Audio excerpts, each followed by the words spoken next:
Hi, I'm Seth Teeter, Assistant Editor of Buckeye Farm News at the Ohio Farm Bureau, and today I'm here with Dr. Larry Antosch, who handles environmental policy in our Public Policy Department, and we're going to be talking a little bit about an issue that's going to certainly affect farmers in western Ohio and then perhaps farmers across the state when it comes to water quality. Okay, Larry, we are talking about watersheds in distress. Tell me what that term means and how we arrived at it. Okay. Late last year, in December, there were some new rules that were introduced and accepted within the Ohio Department of Natural Resources Ag Pollution Abatement Program. Those rules identified the ability, or gave the department the ability to identify watersheds as watersheds in distress. The main reason why a watershed would be listed as watershed in distress is because of excess of nutrients leading to health issues. There were 6 criteria established in those rules. And from that, the first watershed to be listed or designated was the Grand Lake St. Mary's watershed, and that occurred in January of this year. For people not familiar with Grand Lake St. Mary's, explain why there is concern with that particular watershed.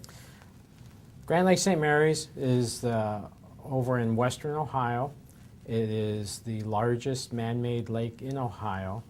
Over the past several years, there were concerns about excess of blue-green algae, also known as cyanobacteria, that can create a situation where there are toxins that are harmful to humans and to animals. Because of that, the state of Ohio took several actions last year to identify short-term and long-term strategies to help alleviate the issue. And again, the issue was the fact that there was a lot of nutrients going into that watershed. So if I'm a farmer and my watershed is designated as a watershed in distress, what could that mean to me in terms of everyday practices on my farm?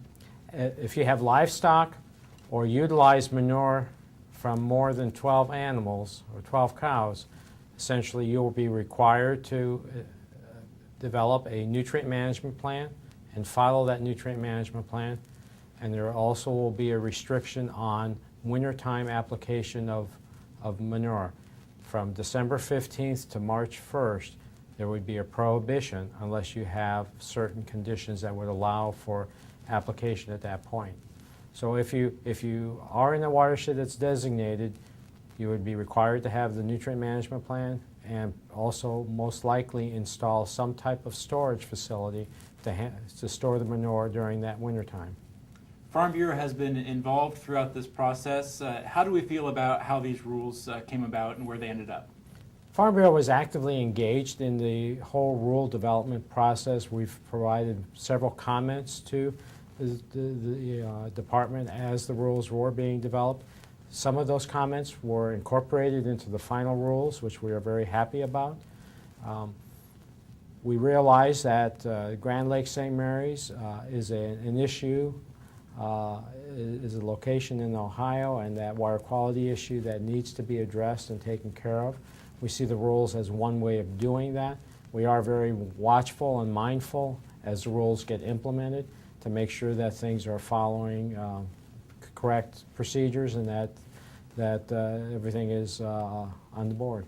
The rules are moving forward and being applied to Grand Lake St. Mary's, but for farmers outside of that watershed, what do they need to be thinking about now, given what we've seen with Grand Lake St. Mary's? Well, the Ohio Farm Bureau's policies, and again, we had some new policy that was just adopted by our membership this annual meeting in December, really support the use of and implementation of nutrient management plans if you are applying nutrients, either manure or commercial fertilizer. So the first thing is make sure that you have and you're following a nutrient management plan. Most farmers are essentially looking at how they apply nutrients because those input costs are going up.